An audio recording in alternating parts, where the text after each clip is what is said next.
Hey, how's it going? It's Grant with the Garden of Eater. And Shelby. And today we're going to talk about shipping and selling shrimp. At the moment, currently, it seems like there's a big demand rising in the market for shrimp. And it was like, I don't know, just this week we had probably 7 fish stores reach out to us for wholesale, saying that shrimp are just really hard to come by right now. And that means if the stores don't have shrimp, more than likely people are going to be looking elsewhere to try and fill that void. So we've got a bunch of tips and tricks to help you guys fill that little hole in the market because we simply can't do it by ourselves. The demand is just too high, and it seems like every week now we're ticking off another box of one of the shrimp being sold out on the website. Just lost fire reds. Like, I didn't think it was possible, but yeah, we have cleaned out all 4 of our big IBC totes and our tanks inside, as well as the little trash can, the little train that can. Oh man, Thomas the Train, little engine that never quits. Man, I'm struggling. Right. Please forgive us. We drove through the night from Louisiana last night. You'll slip up here in a minute. Just give it some time. But we drove through the night. Yeah, all right. I drove my 4 hours. You might have driven 5, but I drove my 4 hours. No, I drove 4 hours. An 8-hour drive. It was 9. It was 9 with that traffic jam in Mississippi, especially. So we had arrived this morning at 5:30, got a little bit of sleep, and then all of the orders that didn't go out on Saturday, as well as all the orders today, went out. It is the last chance to get in on that Easter sale. Use code Easter20 to get 20% off the site, tgoeshrimp.com. After today, we will be taking the code down. It was just simply there to give you guys a little bit of a bonus and a little bit of like our thank you for being patient because we were not able to ship out while we were at Aquafest. So threw in extras. I'll also have a bunch of moss left over as well tomorrow. So you guys can reach out to me. It'll be some portions that we don't have available on the website as well. But we got home, sent out all the orders, so we're a little bit tired. Brandon says, quick question. Why does Aquachar raise my TDS? I went from 120 to 140. So it has some little minerals sometimes built in with the, not built in, but naturally in the charcoal itself. I never actually witnessed this myself. I'm not quite sure. When Brian first told me that the Aquachar, when it went into the tank, that it would raise the TDS by like 110. And I never saw any raise in TDS. So I'm curious, what size tank do you have to see that big of a rise? So I'm definitely curious on that. I haven't seen it myself, and I think it's something that happens more in saltwater than it does on the freshwater side. So, but while we were at Aquafest, there was a store there asking us for wholesale shrimp and quite a few other stores. And it just seems like the popularity of shrimp is picking up a little bit more than previous years. Also, right now, the weather is perfect. It's not too hot, not too cold. Even on some of the colder states up north where the snow is still melting, it's not cold enough that it's going to affect the shrimp as long as they don't sit outside for too long, or even if they end up in one of those warehouses that doesn't have complete temperature control buildings, that the shrimp should be fine and have no, cause stress or anything like that from the weather. So it is prime time of the year to ship out. I've got some tips and tricks. If you haven't watched the video on that, we do have a complete on how we do our shipping methods. I think the only thing we don't do anymore is the styrofoam when we ship. The styrofoam boxes, the liners in the box can go through the sorting machines at the post office. And if they go in at a weird angle or there's another box or something that goes in and gets jammed, well, the thing is just going to keep on spinning and chances are it's going to rip open the box. So instead, we use like little crumple zones in all the corners. I try not to put any of the bags of shrimp or anything like that. So that way, if it does come in at an angle, the box kind of just gets smushed. The bags don't. We protect the bags with several layers of newspaper. We did a test several years ago where we threw out a few boxes behind the back door in the south-facing sun at the end of the day, and read the temperature after 24 hours of them being out there. We use just newspaper for one method. We use styrofoam with a little bit of newspaper and blown in insulation for another one, and the blown in insulation for the final box with a little bit of newspaper wrapped around the bag. The blown insulation is just like grounded up carpet and other little plastic and stuff like that that they kind of recycled. You can get it at Home Depot, but it is the least recommended option that I could possibly give to you. There's people that'll have like an allergic reaction for it. If you don't put a good layer of newspaper, there's people that just ship with like a little tiny piece of paper towel around it. Almost always the paper towel gets shifted or the condensation gets through the paper towel and into the insulation, and it's just makes a mess. It's really hard to clean up. You got to run the breather bag underneath tap water just to wash it off to get all the little bits and pieces out of there. Where after the test was taken, the newspaper was actually the best because the box has so much more room for me to wrap several layers of newspaper and just make one big old shrimp burrito. And that method also leaves a little bit of gaps around the corners in case there is any damage with the post office being shipped out. So that has been our best way to ship out. And we do have a couple of different bags that we use. We don't use any heat packs or any ice packs or anything like that. Main reason is most of the time the weather here compared to where we're shipping just doesn't really match up. A lot of times it'll be too hot here in Florida during the winter time to ship with a heat pack anywhere up north. And then, with an ice pack, chances are the ice pack's going to cool off the shrimp a lot and then melt before it's out of Florida. And then you've caused a drop in temperature, and then you're going to get a dramatic rise in temperature. And that's just not what you want. You want as consistent as you possibly can. And we find that just simple shrimp burritos with newspaper wrapped around them are the best way to go. We've got two different bags that we use. We use like 2 mil poly bags. They're 3-inch by 16 inches. It gives enough room to easily tie the bags. But also with 1 cup of water, we can use 2 parts air, 1 part water in the bag. This gives optimal oxygen because oxygen is more readily available in the air and it can hold more than water itself. So therefore, if you put more air in the bag, it will help replenish the oxygen in the water. And the other style bag that we use are breather bags.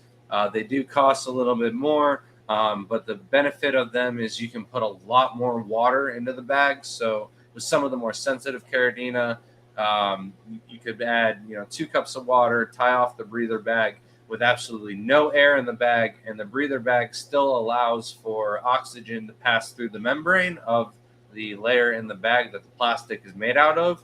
And you just wrap that with newspaper, and air is able to pass through newspaper as well. So that way, the carbon monoxide is vented out of the bag, oxygen in the bag, and the shrimp are nice and happy and healthy. But the cost of the bags, it's not really needed for Neocaridina. We've had Neos do just fine in the poly bags with 1 part water, 2 parts air for over 3 weeks without any casualties in the bags. So I'm going to give you a little break to have a drink. Chris Biggs came in and asked best ones for really making cichlid colors pop. So this is funny. I actually do recommend people all the time do red cherries because they breed so much. When you think about how many red foods you have in the fish industry for fish to help their color, that theory could be put to the test with red cherry shrimp as well. They breed really fast, and a lot of people like them. I actually did sell this young girl red cherries this weekend for her pea puffers. She's going to be breeding them in a tank and then throw them in her pea puffer tank to feed them. But also, all shrimp will turn pink when they die, and that right there is going to add color to just about anything that's going to eat it. And that's why flamingos are pink, even though they eat clear prawns. So, all shrimp will help the cichlids out, Chris. You're a sick-minded person. Hey, I mean, if you're going to crush snails and feed it to something, you might as well feed the shrimp too. Yeah. Can't be biased here. So the breather bags are the way to go for Caridina for sure, as well as like Sulawesi. It is the time of the year where we can start offering Sulawesi again. We kind of shipped out a guinea pig today out to Texas where it's nice and warm as well. If that bag makes it, we will post those up for sale on the website. Just be mindful of the weather. Shelby does a great job at checking out where the shrimp are going to make sure that weather is good on both sides. We did have like a little tiny cold front go through, but it didn't affect anything with us here or Texas. So we shipped those out. If all goes well, the Malala will be up on the website, the blue-legged Poso, and the Black Galaxy. I think I'm going to let the white orchids breed out just a little bit more before I offer those available, and the same goes with the cardinal shrimp. We'll also have some rabbit snails on the website as well, yellow and orange. And we like to ship the snails out in the breather bags as well, just because the more water volume you can have, if something does pass in the bag, the more water volume, the less ammonia that's going to build up. It's just water volume in general, and average ppms will go down. So that's why we use the breather bags over the poly bags. But the Neos, they're tanks; they can take it just fine. So, any questions? Not yet. All right. No. All right. Now, when it comes to what goes in the bag with the shrimp, the question that we get asked almost the most when we ship out is, are these shrimp eggs in the bag? And a lot of times they'll be white still. Sometimes the shrimp might have had a big meal or something that week and released in the bag, and all the Purgin or the Brightwell. Oh man, that's why I say Purgin more than the Brightwell version. I can't Exorb. No, can't remember what the Brightwell product is, but Purgin basically absorbs all of the organic waste out of the water, and when it is doing its job, it's going to go from white to like tan to brown. You can revive it and bleach it and make it all brand new again, but the stuff is rather cheap, and I don't trust doing the whole bleaching method. So I would just recommend buying a bulk container. Man, if I knew what the Brightwell product was, they do sell a big bag, and we've been using the Brightwell version of the Purgin.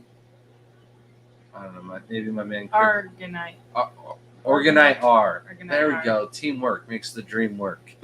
So, the Organite R does come in a really big bag, and we just use a little tiny pinch in each of the bags that we ship out in. We've actually got like an OG spoon from Twisty Tree, not Twisty Tree. Oh man, Tutti Frutti. It's like a frozen. Man, why can't I? Frozen yogurt cafe thing that went out of business because Sweet Frog is much better than them because they have the mango flavor, of course. And then we've been using the same spoon and bag for quite some time now. A little bit goes a long way. The best thing, of course, is going to be doing water changes before you ship out. That is going to make sure that your water is as pristine and clean as possible. You can't really, don't stop me yet. Hold on, I'm on a roll. You can't really fast your shrimp, though, because they're scavengers. They're going to pick and eat biofilm and other little dead and dying things that are going on in your tank anyways. So good luck trying that, but not needed. Just clean your water beforehand. But all right, Jeremiah sorry. coming in with $5 super chat says, why would ghost shrimp do absolutely fine, but Neos do not? I'm not sure about TDS and such, but all established tanks, and I can't keep Neos. Ideas. I am not sure exactly why the Neos would not be surviving, other than maybe your ghost shrimp are causing bacterial infections or something like that, because they're wild caught shrimp. They have different immunity systems and stuff like that the Neocaridina do not. So what I would try to do is totally clean off all of your tools, equipment, and anything like that. Whatever tank had ghost shrimp in it that you're going to try and do your Neocaridina in, make sure that you They're dose in separate tanks. Yeah, if you had ghost shrimp in the tank at one time, or you're using the same nets or anything like that, you can cross contaminate and create bacterial infections or something like that the Neocaridina shrimp can't thrive in. The only other thing is maybe possible that you have like a water softener or something like that. I would have to know the parameters, but my best guess is cross contamination. Or if anything, maybe salt in the water, because ghost shrimp can live in brackish, and Neos tend to do not too well. I think Neos would be. We got to remember that Nick had Neocaridinas living in his clownfish tank, which is a full saltwater tank with anemones. So I think that'd be just fine. Maybe your water's too soft, and I think the ghost shrimp would be all right in soft water where the Neos would not. Yeah, send us your GH, KH, TDS, and we'll go from there. And here is your video. Thank you. All right. And then we had a Garcia Aquatics came in with a $2 super sticker, and it was a hey you. Smiley Man, face. now I feel Thank you. really bad that I didn't wear your t-shirt tonight, because I put it on and I've added some weight and it just doesn't fit me right now, and I can't wear it for a 2-hour stream. So when in doubt, the Aquachar is my fluffy go-to comfortable t-shirt. You can't tell that I'm nearing 200 pounds, but yeah, I might need a bigger shirt, Garcia. Thank you so much, Garcia. And we had Dr. Anthony in here with the 99 super sticker, and it's that for you, just for you. Yeah, I'm sure it is. Just kidding. He keeps calling me an imposter, even on the stream. You don't know that scape work by now. Come on. How can I be an imposter? Thank you, Dr. Anthony. Okay. So real quick, that reminds me that we were on the Aquatic Morning Show yesterday, live streaming one of our aquascapes that we did for Aquafest. And I say one of them because Shelby, and she has it posted on her TikTok, did a nanoscape as well. And then I did a 170-gallon aquarium that I'll be posting on TikTok soon. I got to put the video together. It's a big effort, so there's a lot that went into it. All right, continue. All right. So, Purigin, or the organic R, I did do like a side-by-side test with a little bit of black water, and the organic R did pull the tannins out a little bit quicker than the Purigin, so that is why we went with the organic R. And then we also use a little bit of mesh in the bags for the shrimp to hold on to. Now, we don't recommend using plants, because the plants will actually absorb oxygen with the lack of light in the tank. So in the presence of darkness, they will start sucking the oxygen out, and that's not what you want during shipping. So we use a plastic loofah. You can get one at the dollar store for 99 cents. You basically cut the little string that you would use to hang it up in the shower. You cut that out, and then the thing falls apart. And that's actually how, like, if you've ever seen those jellyfish made out of like umbrellas with like this little, mesh dangling down. It's a really cheap and easy, creative way to make the jellyfish. But we just basically cut up that mesh and place a little bit of it inside the bag, simply for the shrimp to hold on, to climb onto. If they don't have that mesh or something else for them to hold on to, the stronger ones are just going to kind of hold on and grab onto the weak ones. And the weak ones are going to get stressed out, tired. They can't hold them up for 3 days. So to increase your survival chances, definitely throw something in the bags. And Scuba, I can't fit in your shirt either. You guys are killing me tonight. If you should just see it, I'm trying to get down to it. There it is. Scuba Steve-O Aquatics coming in with the $1.99 super chat. Said, told Jess to tell you, Scuba Squad, she about had a stroke. Oh, I was there. I know. It was. Oh, that's funny. She couldn't figure it out, but Jenna P saved the day. Thank you so much.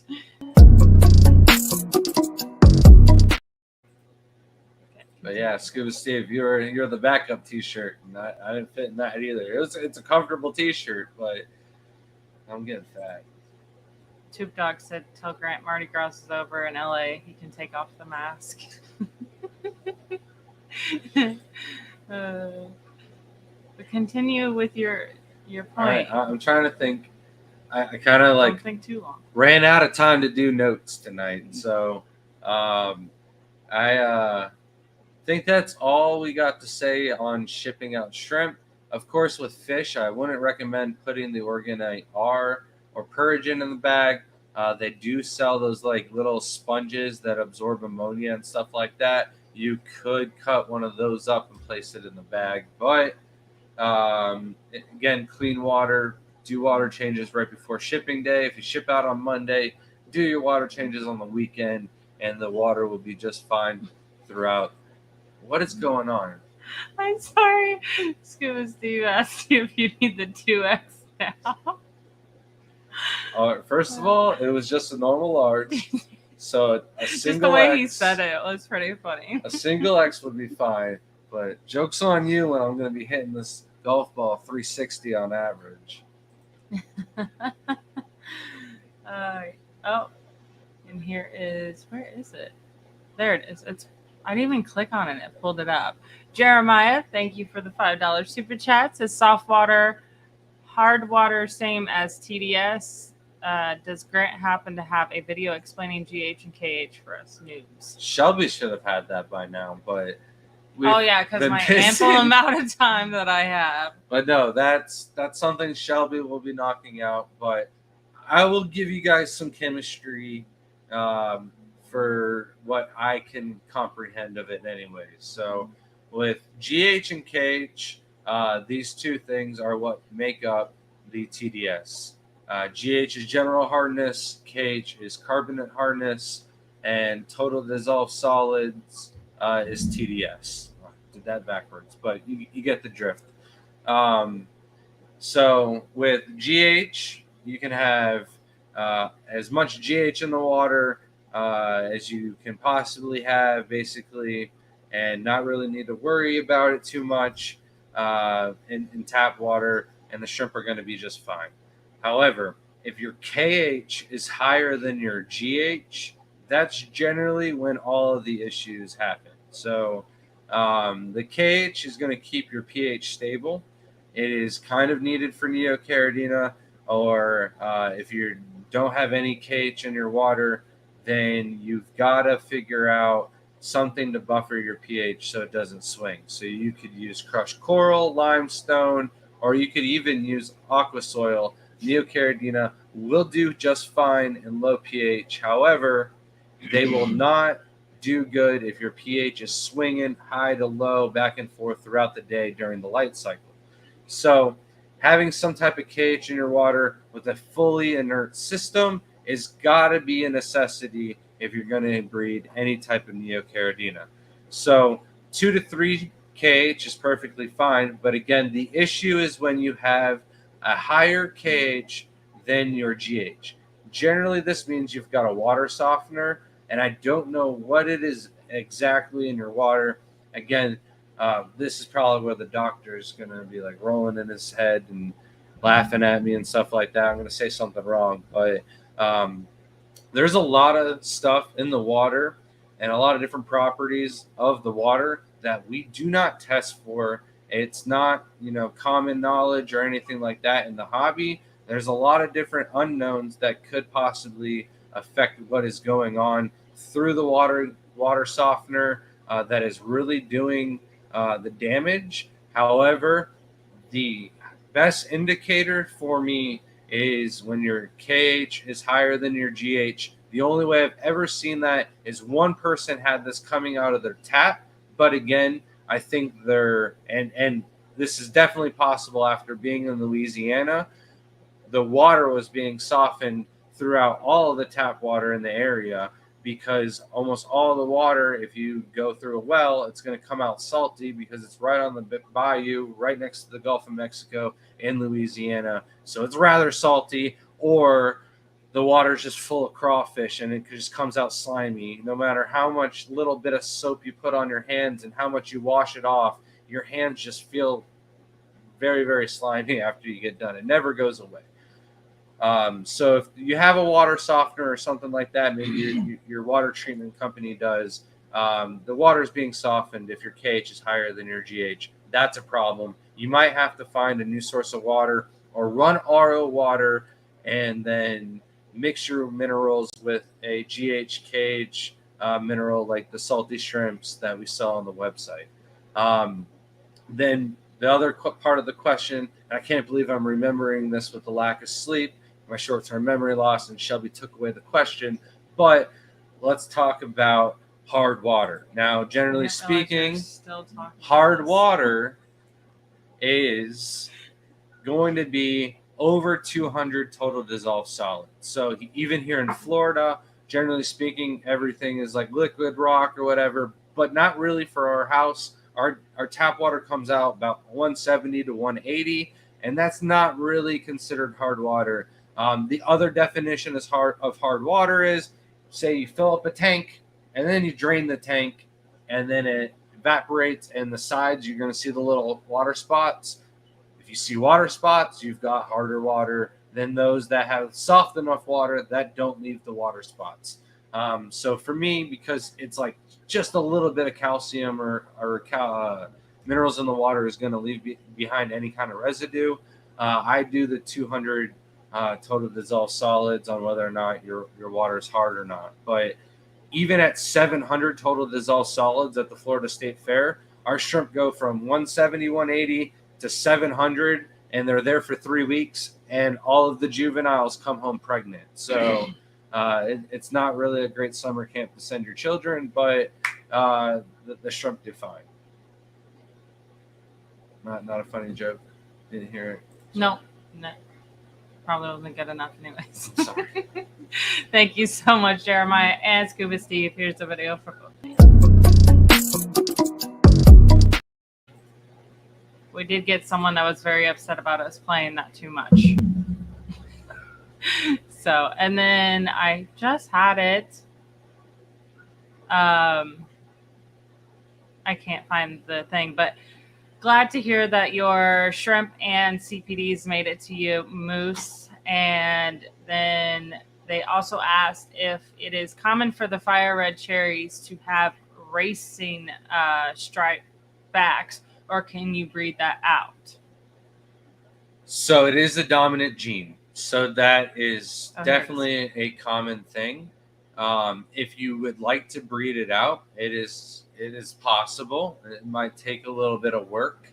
There is also this thing where even like the best lines that don't have back lines, for whatever reason, after 3-4 years, the females almost all get the back line regardless. So Bloody Marys are supposed to not have the back line, but there is even the rare occasion where some black rose will have a backline, and if a black rose can throw a Bloody Mary and that gene had the backline in it, technically speaking, Bloody Marys could have the backline as well. It's just more of a rarity, just like the Emerald Neocardinos. Oh, and Scuba Steve says you better make Jaden wear the other T-shirt. He's probably still too little. He's so little. Jaden's got some many years before he fits into that T-shirt. Garcia Aquatic says, "Hey, are you going to Keystone Clash?" All right. So yes, we're going to Keystone Clash. Are we vending it yet? That is the question. We've been invited to do a couple other things out in Pennsylvania. So maybe we spend a day at the show, enjoy the banquet, and win in some raffles. But might go see the Bodrock's house and see a fish room that's better than ours. Might go check out some stuff in Ohio. Might do a few different things. So I'm not sure if we're going to vend. The show that we just did was not a vacation at all. We wanted to go do a little bit of the French Quarter, enjoy New Orleans. I wanted to show Shelby the town that I enjoyed and I've been telling her about for many, many years now. New Orleans is like one of my top 3 places that I've ever been to. So it's like, I wanted to show Shelby that, but they were having a French Quarter Fest, and I heard that there was feces on the floor and everything was 2-hour waits and you couldn't find parking, and we didn't have time for that or want to be a part of that. I'd rather go when it's completely empty, nothing else going on, and we can just go from Gumbo Spot to the flea market, back to get some different kind of food or something like that. But the food truck outside of the expo wasn't that bad. I was actually about to eat some crawfish poutine. Chris, I think you lied to me a little bit. I think you said it was a Canadian thing. I think it's just a French thing that you guys are trying to take from them and make it a Canadian thing. I think it's a little copyright infringement there. But I almost had some crawfish poutine, but they sold out of it before I could get out there because everybody left me hanging with no phone at the booth for like an hour and a half. Where were you, Eric? When I needed you the most. All right. Is there anything else going on? Should I talk about selling shrimp now? Eartha Shelby. I'm reading. Oh, okay. Sorry. Carmen says, it was nice to meet you guys this weekend. I used the issues with the ADA version 2 to get 2 more tanks to move the shrimp to. Should I still wait a month to move my shrimp if I use fast start bacteria? It's risky. I would wait the month myself, depending on the kind of shrimp. You have orange eye blue tigers and pure red lines. They're really nice shrimp. I wouldn't risk that. If it was like yellow King Kongs or Tang Tai or something like that, I'd be like, send it. Let's go for it. But the pure red lines and the red tigers, they're just nice enough that I would say go the safe route. Wait the 30-day cycle. Just so that way there isn't anything kicking up or any issues. Even like Brightwell or some of the other substrates that we tried and tested will still leach a little bit of ammonia for the first week. So you can, dose the bacteria and, watch the cycle go through. But, I like to play it the safe way if possible. Brandon asks, how do we stop gang violence in our tanks? Increase the amount of food you're feeding or get the males out of there. Chances are you've got a high male to female ratio. And if you just took away the sausage fest and made some jambalaya with it, you'd be all right. Also, a lot of hidings. What did you say? That was a great reference since we had some jambalaya with shrimp in it today on Saturday. Oh, I did. Shelby did not. She will not try anything fishy. So yeah, no. And more hiding spots, like a lot more moss, plants, even those little like hides would help on some of that too. And thank you so much. This is the best aquatics name ever. Your Dusty Baby Mama's Aquatics. I don't know if I want anything from you though. It's pretty good. It says finally got blonde, orange-eyed blue tigers to breed in my hard water. That's incredible. It's definitely probably a slow breeding project, but they are pretty hardy. And thank you so much for the $1.99. Congratulations.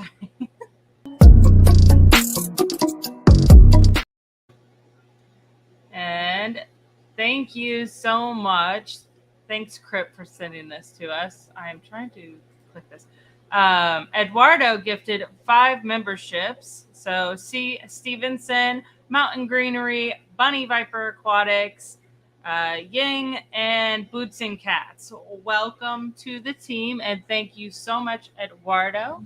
And Eduardo, I am requesting that you make it to Daytona Aquashella because I've got a video. I need you, Chattanooga Ed, and my buddy Eddie to be involved. So it's going to be Ed, and Eddie. All right. So I need all 3 of you to compete and participate in this event that I will be having. Thank you so much, Eduardo.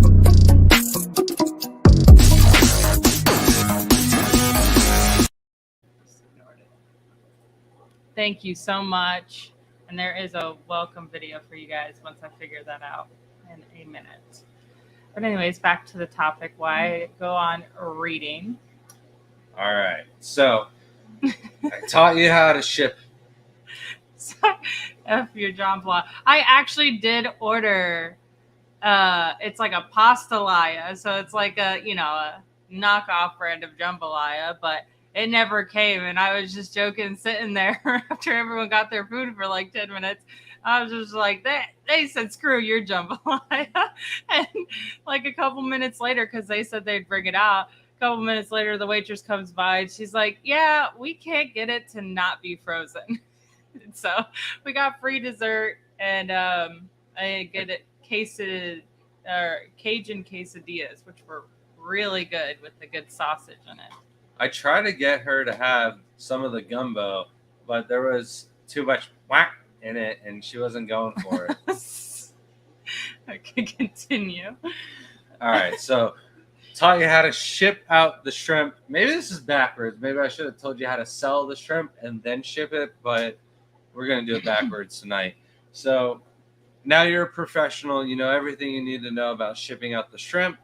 Now you've got to figure out different platforms and methods of selling your shrimp. These days, online social media presence is key. Whether it's IG, Facebook, YouTube, Instagram. I don't know if there's a whole shrimp scene on Twitter that I'm missing out on. Probably not, but you never know. Maybe it's out there. I know there's a lot of people on Reddit and Discord. I'm not saying you have to be on all of them, but definitely making yourself a daily post or something like that on one of those platforms inside one of the groups that are kind of designated for USA freshwater shrimp or wherever you are at. There is quite a few breeders that I'm talking to from Australia, Indonesia, all the different parts of the world who are interested in getting started and kind of helping them out, build up their brand and stuff like that. So it's really cool. You know, even here in the United States, competition is going to drive the market. The more people that are seen selling shrimp, the more people that are going to be enticed that, oh, maybe this is something else that I can add a little tiny tank on the desktop or at the office or something like that. Put a bunch of nice, really cool plants in there and throw in some shrimp and see what happens. And if they breed, you know, I can bring some to my extra clubs, or, you know, I'm going to list out a few different options where you can sell off your shrimp. But again, like I mentioned, the market is definitely coming back a little bit for Carradina. The market for Neocaridina never really left, but it is definitely increasing, especially for the homebred market. So if you were thinking about it, now is definitely a good opportunity for you to jump in. But go ahead. So Eduardo said, on my birthday weekend is when Aquashella. Ooh. Well, So maybe. that'll be a It's a very good good weekend excuse. indeed. Good excuse to go over there and be like, yeah, it's for my birthday. We've had a couple of people do that at shows. So the other thing is, with the increase in competition and stuff like that, the more people that are doing it, the more people out there that are striving to be the best that they can be. This is going to, increase innovation. So new types of shrimp, different styles and stuff like that will come out. For a while there, things were getting very, very stagnant. There wasn't really anything cool or interesting coming out. I think in the next year or so, there will be a lot of new and inspiring different types of shrimp that'll be available on the market. Of course, the more people that are trying to do that or competing at trying to make the next big thing, the chances of that happening sooner is going to increase. So I'm sharing all these tips and tricks with everybody like that, not just because I want to see it done all over the world, but even in my own backyard. If there's somebody just down the road that's just thriving and driving to do something, I'll get their calls or something like that. If they can get some of mine, and we can have a back project or something else like that in the back burner, that in case something goes wrong, there's a power outage or something like that, there is a backup for that project. And creating relationships within the hobby is definitely important if you're going to want to get good genes and stuff like that. And C. Stevenson asks, will color enhancing fish food possibly change orange pumpkins to red? All of a sudden, I almost have all reds. You were not here last week. Yeah, we talked about this happening last week. It is definitely a possibility.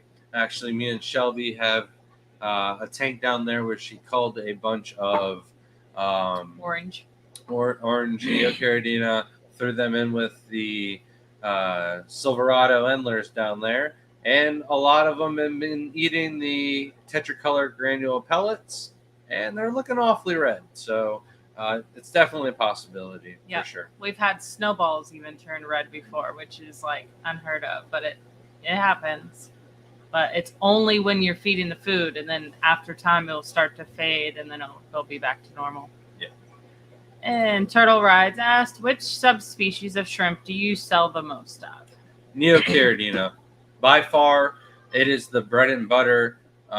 We've gone through different phases, though. When I first got into the hobby, somebody else was, the go-to guy for homebred Neocaridina. So I did Caridina, and I did really well when I first started out. And then we got back into Neos, and then we got into Tigers, and then we were the Tiger King and Queen for a good couple of years. And then that market kind of got saturated, and the demand for Neos picked up, and that's kind of been our bread and butter. But we do offer a little bit of everything.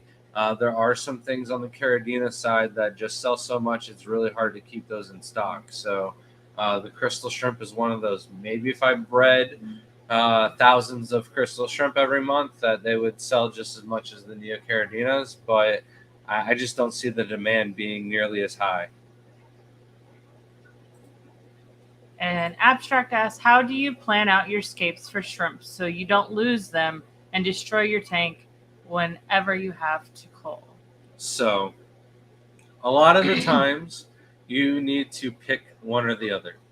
So if you're going for a really nice aquascape tank, you throw in shrimp that you're not going to have to cull too much, and you're just going to have to live with the fact that there might be an ugly one, and take advantage of those, like the Sarah food that you can put, that snips or something like that you put on the front of the tanks, and maybe have the ugly shrimp swim up, and then use a net and pick them up as they go to the food. But it's kind of like the pick one or the other.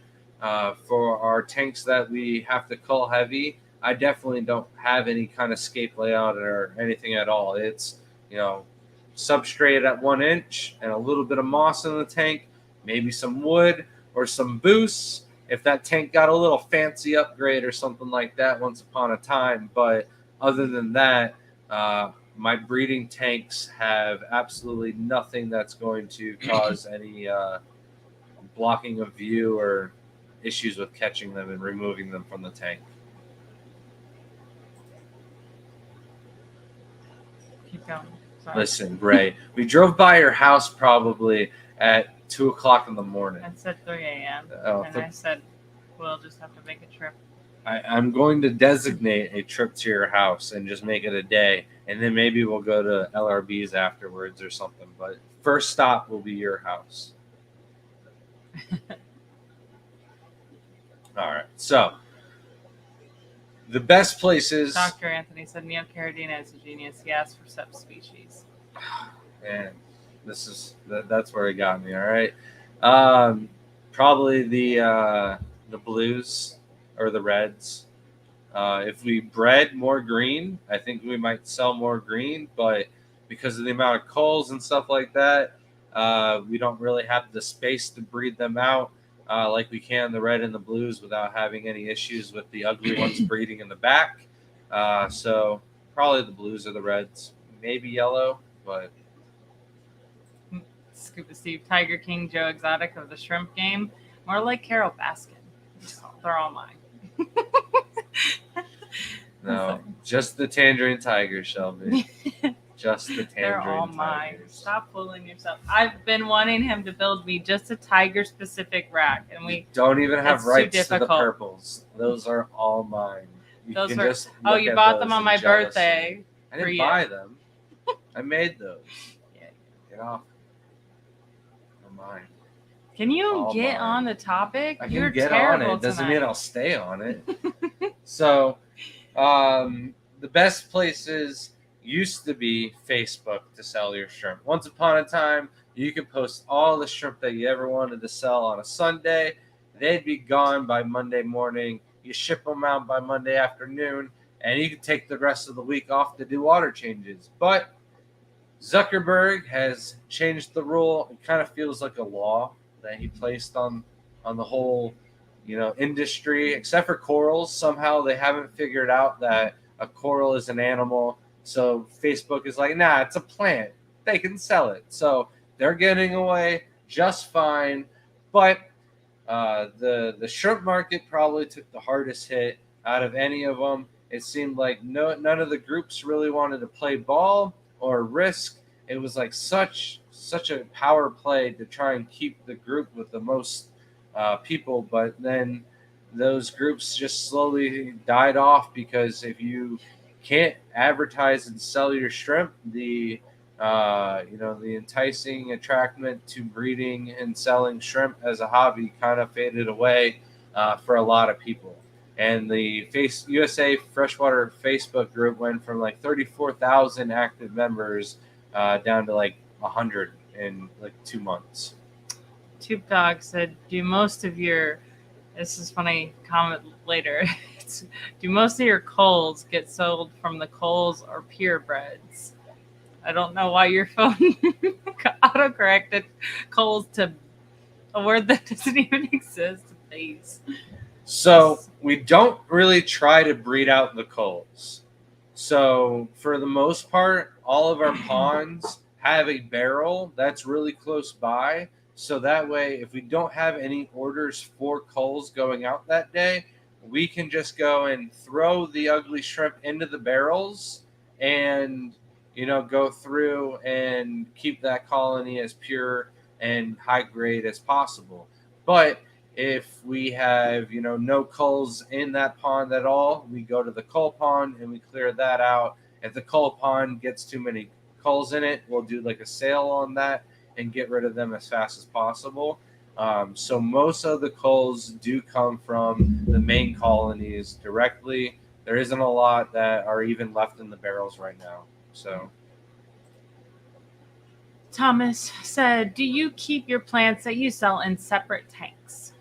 Yeah and no. So We have been doing a lot of buying and reselling from the nurseries. We just recently got in some tropica plants and stuff like that. I prefer to put those in our fish tanks because I can dose those with Razor. It's a Brightwell product that will completely get rid of just about every algae that I've ever seen. I don't want to have anybody saying, oh, there's a little bit of this or that on the plants when they get them. Like when we get them from the nursery, sometimes they'll have a little bit of Cladophora or blue-green algae or something like that. So we do the maintenance, the water changes, the Razor treatment to get the plants to our standards before we sell them or bring them to the shows. So we don't order plants and send them directly to the shows. We order them in advance, send them to the house 2 or 3 weeks beforehand. And anything that doesn't do better in our tanks, we leave that behind and then, remove them from the pots or plant them in substrate or something like that to get them going so we don't lose them entirely. But we do have a lot of plants that we grow in-house, our normal Java ferns, all of the moss, some of the Anubis and stuff like that will come out of our shrimp tanks just because we grow that in-house, but not all of it. And on the website, it is posted if it's in pots or from Tropica or however it is. So. And then if you meant like separate tanks, like some of the plants are in the same tank because they won't mix. It's not hard, but our mosses are in separate tanks. The only moss that won't be is the mystery moss. It's the fun one. You never know what you're going to get because those are tanks when we first started in the hobby and didn't think about it. Moved mosses into other tanks with each other. Now they are always purely separated. So if we have a moss in a tank, there's no other moss that's going in that tank. So you're not going to get a mix of that. But if that was your other part of the question. So back to Facebook, they kind of made the rule, or you can't sell on Facebook. And so the shrimp groups kind of died off. It's not really a viable option to sell on Facebook, but there are ways around it. The best thing to do is to post on Facebook and stay constant. It's not something that myself, I don't do a very good job of this anymore. It seems we're just too busy. And until I get to the point where, all right, I need to start advertising and focus on the shrimp and stuff like that, I won't be posting too much. Post the stuff that I think is cool and out there. But if you were just getting into this, I would be posting what I have available or something like that each and every single day on as many platforms as you really have the hustle to do so. The more you do, the more you'll get out of it. The more views you bring to yourself will increase the amount of money you make one way or another. So Instagram, you can link that up with your Facebook.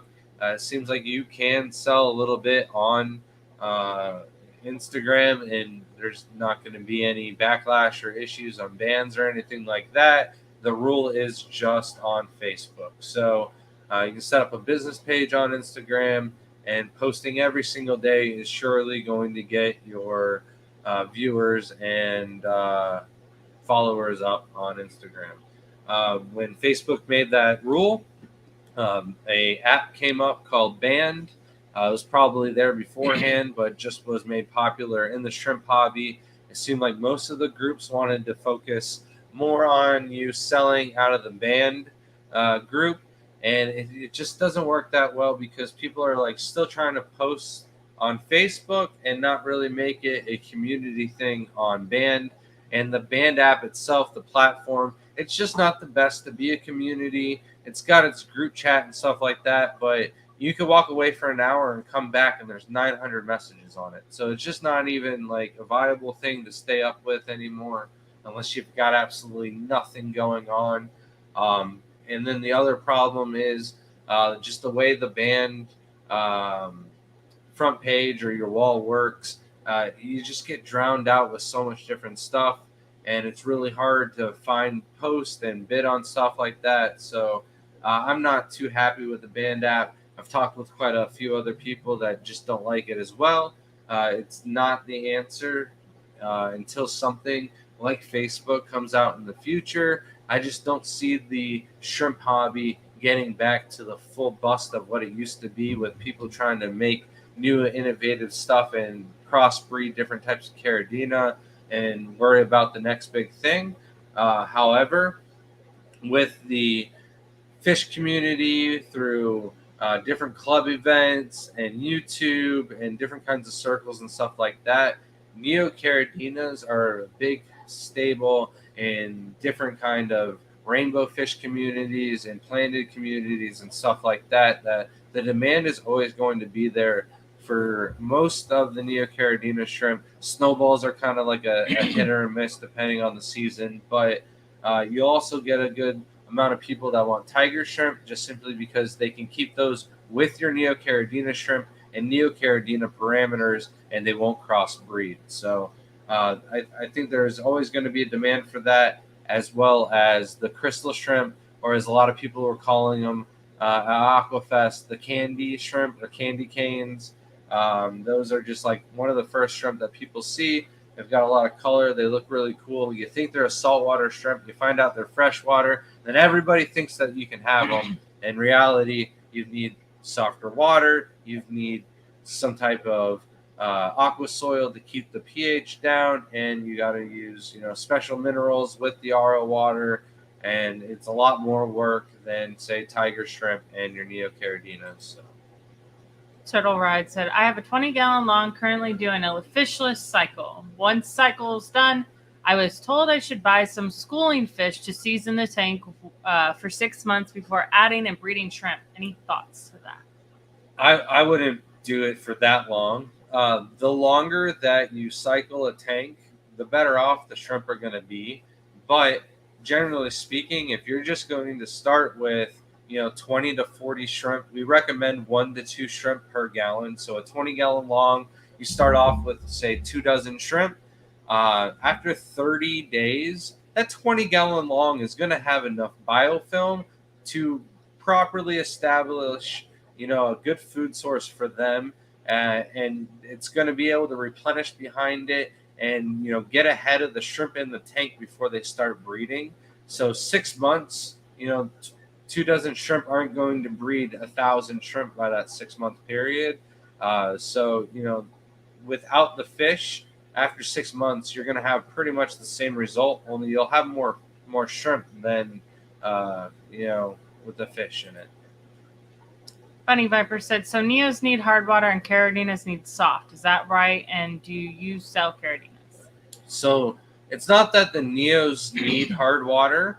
It's that they generally do better in hard water because that's what most people have in their tap water, and that good soft water is hard to come by. And that's what I mean is the GH is higher than the KH on the soft water side. So without a water softener, that's just really hard to get out of the tap water. So consistency speaking, the harder water is just easier to get for the Neos, but they'll do fine in a neocaridina or caridina style setup. So the caridina, though, they need 0 KH, a low pH in the water in order for the baby survival rate to be all right. But yeah, we have neocaridina and caridina on our website.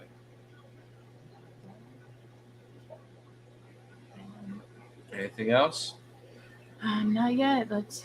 You got Crypt Keeper's question found?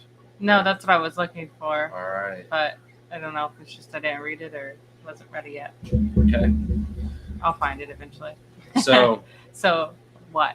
Back in the day, we used to use Craigslist a lot with dealing with reptiles and stuff like that. They also changed the rules and made it so that it is against the rules on Craigslist to sell live animals.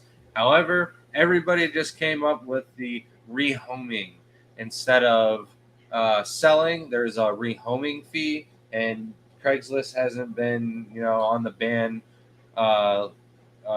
happy approach with any of that. So you can still find people in your local communities with Craigslist to sell your shrimp, plants, and other fish and stuff like that. But the market on Craigslist is kind of dead these days. And it's time.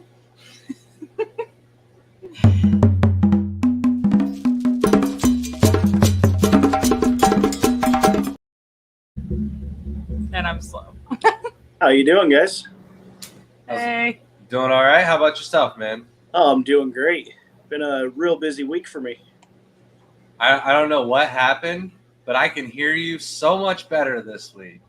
I'm in the basement right now, so I don't know if that has something to do with it. Maybe I'm closer to the Wi-Fi router. I don't know.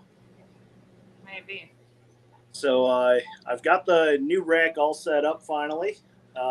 So I'm behind that or in front of that right now. And I'm afraid that it's just a little bit too cold down here for the Neos. And I was hoping I could get some advice on the safest way and most cost-effective way to heat it. So I've got a thermometer here. We're 50 degrees Fahrenheit, 48.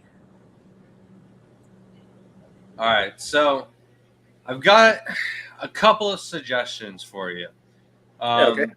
The best way to do it is probably a space heater in your basement. You know, make sure that you've got a nice clear floor space. Put the space heater in the middle of the floor and keep the room, heated. It doesn't have to be that warm.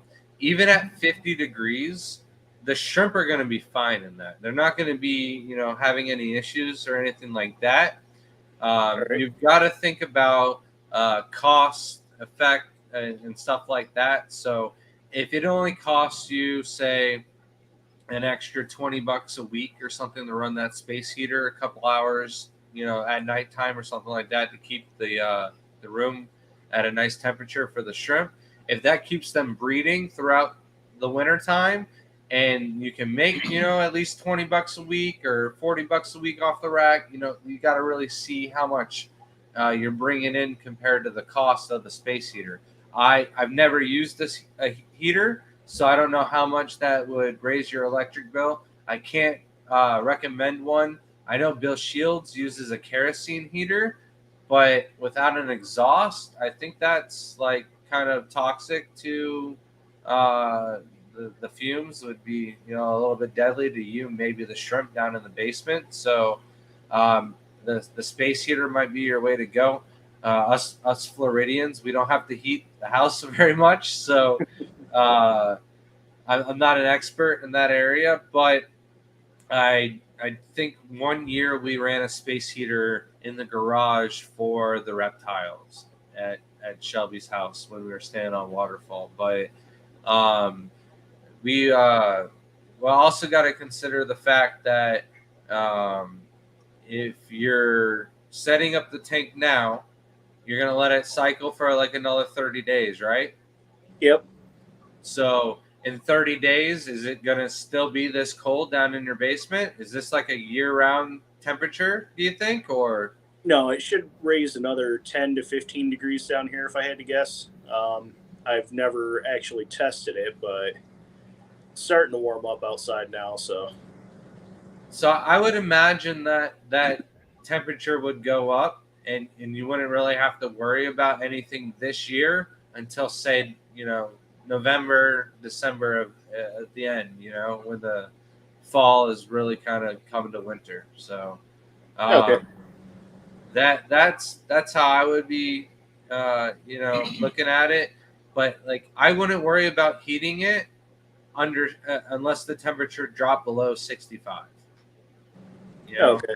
Yeah. So get away with having no heat as long as possible, and then take that cost to result kind of into effect. If you're getting breeding, keep the temperature the way it's going. But if your breeding stops and you're not really making any money and it's not really worth running the heater through the winter, they're not going to die or anything like that. As long as the tanks don't freeze solid shut, they'll be fine. Oh, okay. Good to know. Yeah, I've got my RO bucket down here, and that hasn't frozen at all over the winter, so I don't think the tanks will. Yeah, then I think the Neocaridina would be fine. What I generally tell people is I've never risked going under 60 with the Caridina, so I don't know how they would do. I've got the Tangerine Tigers outside already, but I don't recall if I put them in before the big freeze or after the freeze. I don't remember now. I do have it saved on my phone when I did it, so I could bring that up in a future chat. So, Okay. but Shelby pointed out it will be all Neo, so unless in the future you build a different one for Caradina, I wouldn't worry about it too much. Usually the tanks are a little bit warmer than the air around too, like where ours is set to 70 in the house. Usually the tanks are around 73, 74. So that movement in the water does help. But I'm with Grant. Space heater seems the way to go because of how expensive each heater is, and then running that, and then the chances and the possibilities of that heater failing is a lot more than actually, like really worth heating the tank. That's why we try to stay away from heaters as much as possible, because they tend to fail quite often. Yeah. And then you can get like a really cheap thermostat from Home Depot or something like that hooks up directly to your phone, and say if there is a malfunction on the heater, you'll get an alert on your phone and you can go unplug it. But you're not going to have a heater malfunction like you would in a tank, where it's going to just totally nuke and fry and overheat the tank, So. Okay. All right. Awesome. Thank you so much. Yeah, no problem, man. Have a nice night. Yep. You too. See you later. All right. Abstract Aquarius asks, name a pink shrimp. Not dead, because everyone can make those. So we do have some red steels that are on the pinkish side. So we It's wouldn't like a bubblegum color. We wouldn't have those available per se, but All mine. if you buy the steel culls, that is like your best chance of getting pink shrimp, because they don't come from our pink tank directly, but I do not want pink as one of the colors in the red steel tank. So if it's not nice deep red, it tends to get culled, and that's kind of where we selectively bred the pinks from anyways. So that's your best shot. Fist said not sure exactly when Crypt Keeper is where. Oh my gosh. He's I knew in I would Buffalo, New stumble York. eventually. No, I know. He already answered. Okay, I'm sorry. Don't interrupt. Rude. What But couldn't stumble? you visit his place when you head up for the Keystone Clash? But he will be in the Keystone Clash with someone that already answered. But we hope one day to just go up and visit Crypt and see all his setup. That would be, and we got a couple other friends up in New York too. Chris that we'd love to go Roma, see. Brandon Birdwell.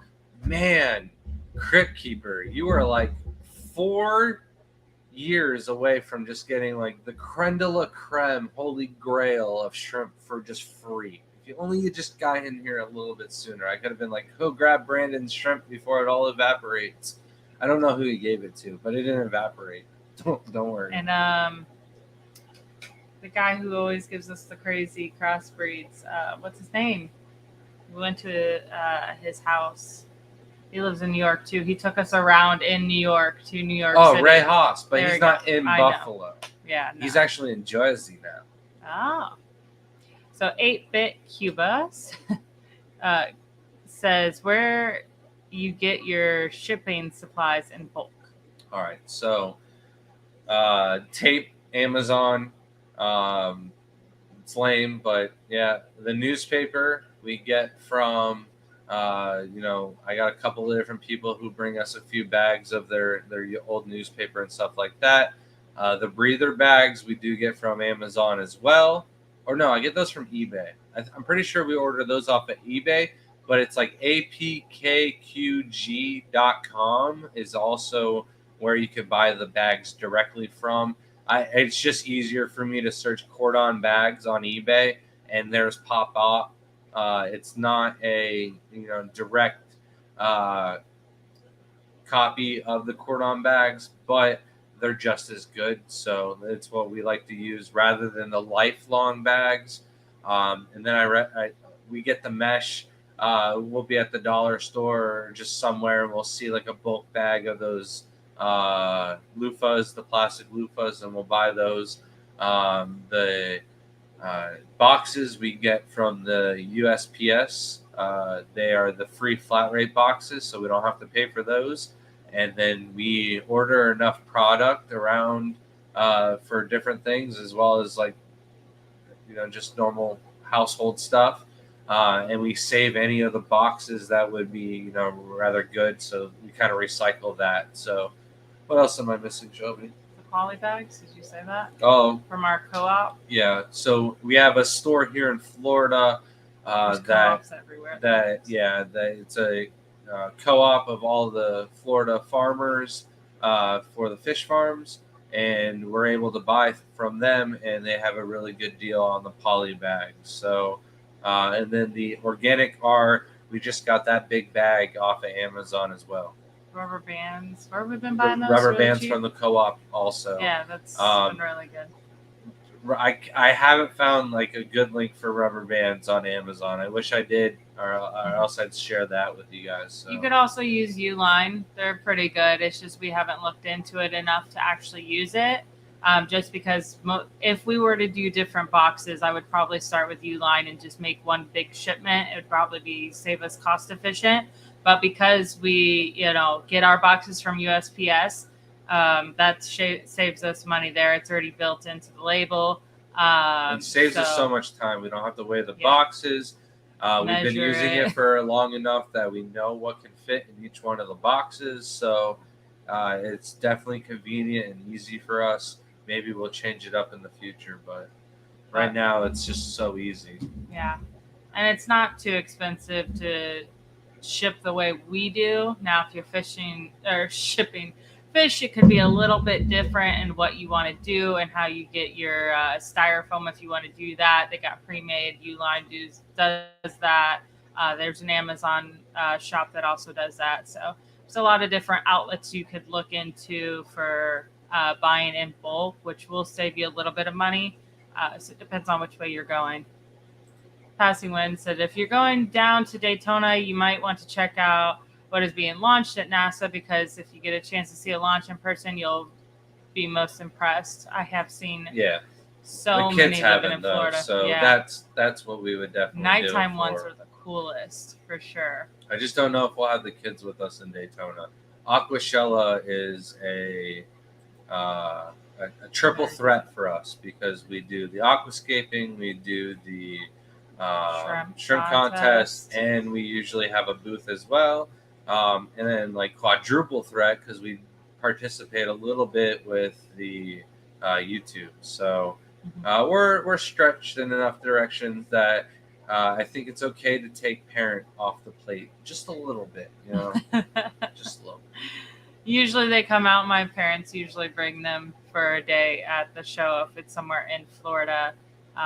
Who knows? Maybe they would get a little vacation out of this time with Daytona. We love Melbourne, which is pretty close. But our kids have seen enough Aquashellas, so they don't really give the good reaction. That's why I enjoy that Shelby's sister will go with them, because she's still like, oh my God, look at that.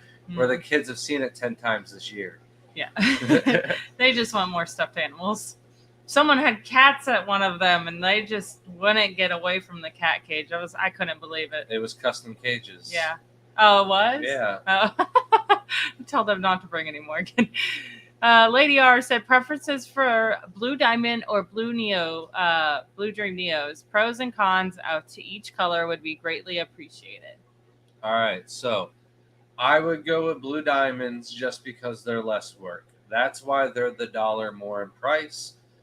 Quality-wise, Blue Diamonds, maybe 5% more of them will have the deeper, darker blue that is desired.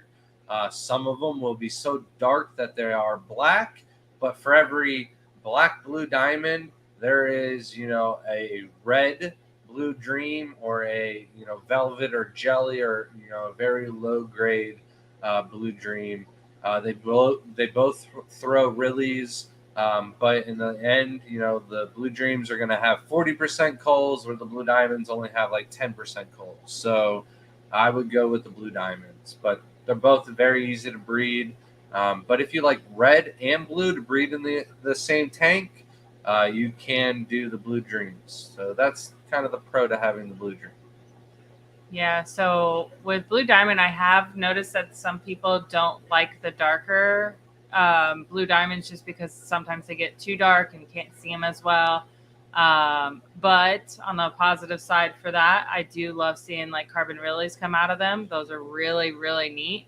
So once you can like selective breed and get your own carbon lily line out of that as well. So those do come in handy.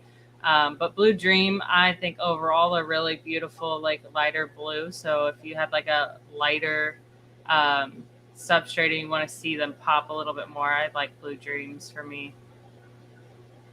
My opinion. All right, so back to the topic. No, we got a lot of questions. We're behind now. Guppy B says, you think it's possible to slowly transition Neos to full salt? I'm not going to read the rest of that. So I think it might be possible for them to live in it, but breeding is another question. I don't know if the babies are going to be able to survive in full salt. So I don't know. But I do know I had a buddy that had him in a full saltwater tank for like 4 to 6 months. So I wouldn't be surprised if he still had them in there. Laura from LJ Shrimp said, so selling, when you are doing a table, how do you show off shrimp? So Shelby got us a wonderful light that we copied from the Carib Sea booth. It is a little, I don't know, swivel arm light. Yeah. It goes out, so it folds up really easy. It extends. Yeah. That's the word I was looking for. Sorry.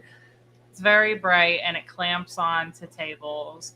It's just a clamp-on desk light, which you can find on Amazon. It's probably like 400 different types. I just happened to see this one at Carib Sea at Global, and I looked at Grant and I was like, this is amazing, because a lot of the shows you go to and anything you're selling, the lights are really high up. So it's an ambient light, but like when you're looking at something so small and tiny, it's better to have something that you can illuminate the table with so they can see a little bit better. Now, other people do fish tanks and stuff like that. It just seems a lot more work in the long run when you're at a show and have to catch the shrimp out of tanks. Although, people see it a little bit easier.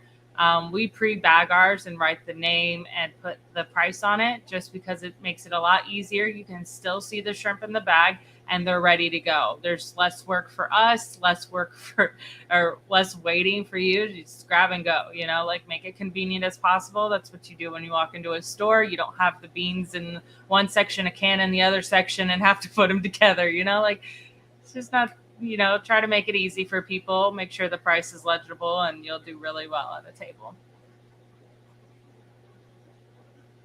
Well said.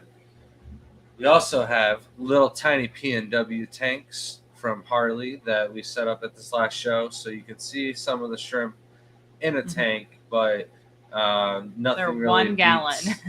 Nothing really beats them being in the bags that have the water that you brought from the tank at home.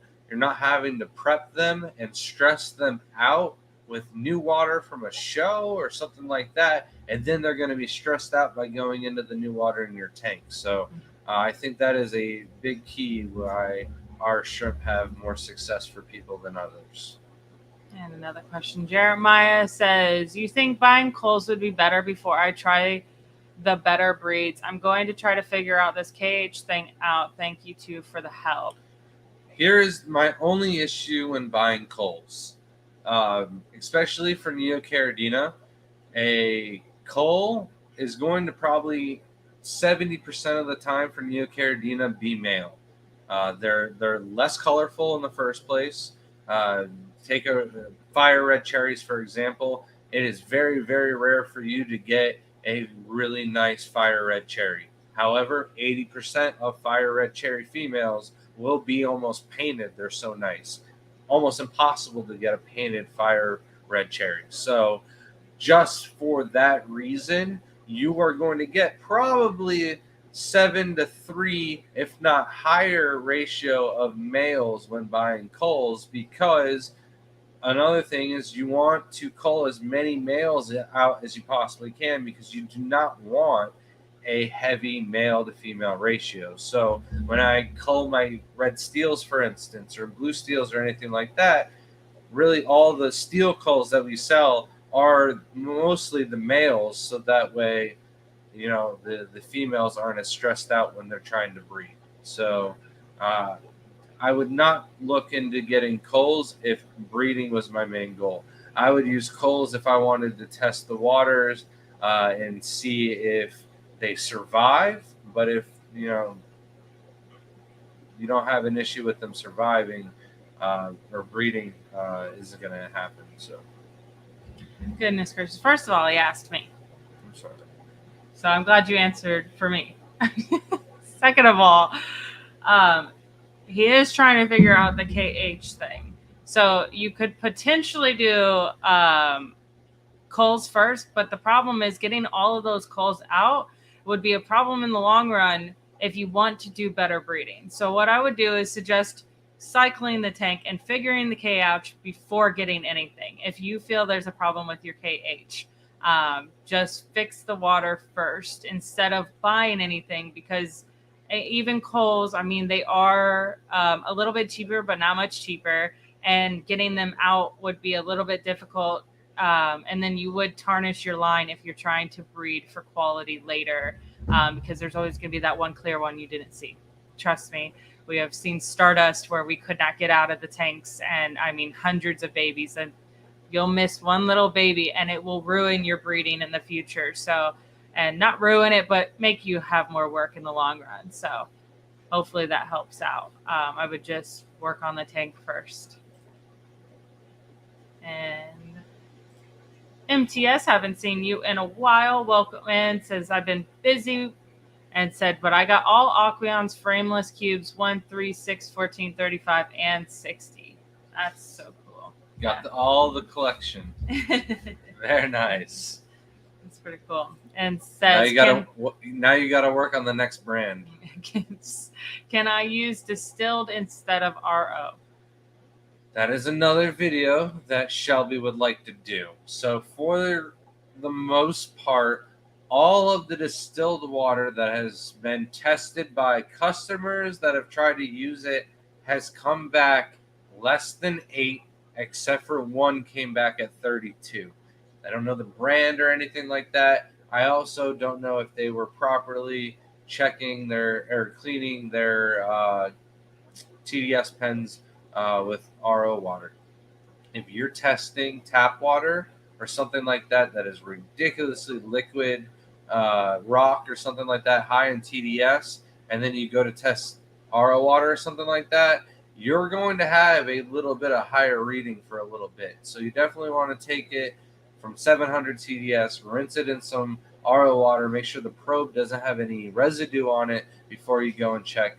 So we personally have never tested any of the distilled water, but if you have a clean TDS pen, just test the distilled and make sure that it's lower than 8, and then it should be good to go. Of course, check the GH or KH if it's like at 6 or 8, just to be safe. So Jay Devacotic said, interested in your opinion, not legal advice. At what point selling should a hobby breeder consider getting business license? I'm also in Florida and also wonder if I'm living on edge. There has just been a 40,000 or 80,000 new jobs in the IRS or something like that. So it's not something I would mess around with.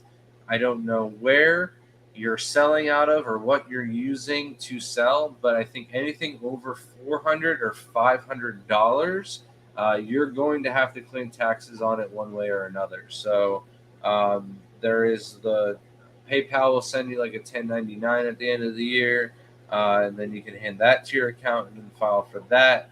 But it basically gets to a point where if you're selling like $1,000 or more a year, you're probably better off getting the business license, making sure you have your Florida resale license, and making sure you pay your taxes every year, so that way you don't get a message from the new IRS agent that just got your case and was like, hey, why haven't you paid taxes for these past few years? So it's better to be safe than sorry. I think it's only $50. Ask her. I think it was like $75 for the license or $250 to get it all set up and everything all done, said and done. I don't remember how much it cost, honestly. The- Couldn't remember, but it's worth it. Let me just tell you, because there's many businesses, and we have people that follow us that have had these issues as well. Because once you say you start becoming sole proprietorship, if you're the only one running it, which is what Grant does, he's the one running it, it's his business. Once you start putting in that, and if you claimed anything the year before showed that you had income in your PayPal or anything from that business, you're going to get back taxes, and it's going to cost you a lot. Some people are in the thousands, if not more. So it's just easier to start when you know you want to make this a more than just a hobby. So, or selling more than a hobbyist would. I'd also like to give this part of advice out there, because there's some really not nice people in the hobby, and I don't want to get into it, but if you have the want or need to set up a LLC or set up a website in general, get your domain name and buy it and keep it locked down, because there is people out there who are just not the best at heart, and they have gone through and sniped out people's web addresses and stuff like that. So get it done sooner than later, because it could cost you blackmail money just to get it back. And we're speaking in the Fish Fam community. If you have a name on here and you're commenting on other people's YouTube videos, there is someone that will know your aquatics name. So please, if you want to start a website, just go out, buy your domain name. It's not expensive for the year. I think it's like $12 or $15 for the year, which is nothing compared to what people will charge you if you want that name for your website. So. And I've been trying to get gardenofeater.com since we started, but it is some landscape company in Arizona. I ain't even that mad. If you go to the website, look at the pictures, it's some really good work. So I used to do landscaping. If y'all want to think that's what I used to do before I did the fish keeping, I'm fine with that. But I check it and stuff like that. You know, might make them an offer one day to buy it, but we're the Garden of Eater, not Garden of Eater. So I'm not interested in it, but it's just something to think about. Just a little bit of advice that I can give to you, because we personally know people who have lost their addresses and have had to go in different directions because of it. Yep. And welcome in, Miss Kitty. Haven't seen you in a while either. Thank you for joining us. Thomas Dobin said dehumidifier would heat it, right? There is a heater with dehumidifiers in it, but like the same with the AC, a dehumidifier itself probably would not heat it. I don't know how my science is with this, but I know that our AC pulls the humidity out of the air and it lowers the temperature. So I thought, and I do remember being a kid and going to some houses that were less fortunate, and they were like boiling hot water on their stoves to make like a homemade humidifier to like heat the house. So I think humidity might actually help keep the heat in. I'm not sure. My science, I wasn't paying attention in science class the way I should be. I wish science wasn't so boring. All right, so Craigslist, Amazon, eBay, those are all viable options. We've got a couple of old timers in the club that make quite a good money off of selling out of eBay. It's probably something that we'll offer our moss on to and sell that off of in the future. I think Amazon is a little bit more strict on what days you can ship out and stuff like that. I don't know the fees that they take off or anything like that, but there is quite a few people who make a good little side change or even a living off of selling on eBay. So if it's something you're after, like I mentioned, the more you're going to do, the more posts you're going to make, the more you put your product out there, the more sales you will generate. Aquabid is another one.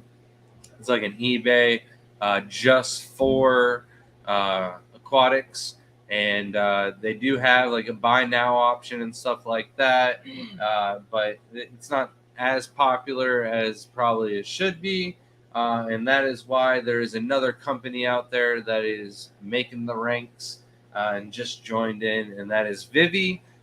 Vivi is a company where they've gone through and put together a database, and inside the database they have all your favorite fish, shrimp, plants, snails, all these different kinds of things. And if you search that through their database, and their database is very new in the works, so if you're into really rare things, it might not be in the database. But if you say want yellow 24 karat neocaridina shrimp, it'll pull up everything you need to know about yellow neocaridinas, and also we'll have a list of sellers available for you to purchase off of. So one of our things to do this week is to go through and finalize our Vivi account. I think everything's good to go. We just need to say these are the prices, this is what we want to sell, this is what I kind of need to hold back because we've sold too much of it already and kind of need to slow down, keep some on the website, etc. So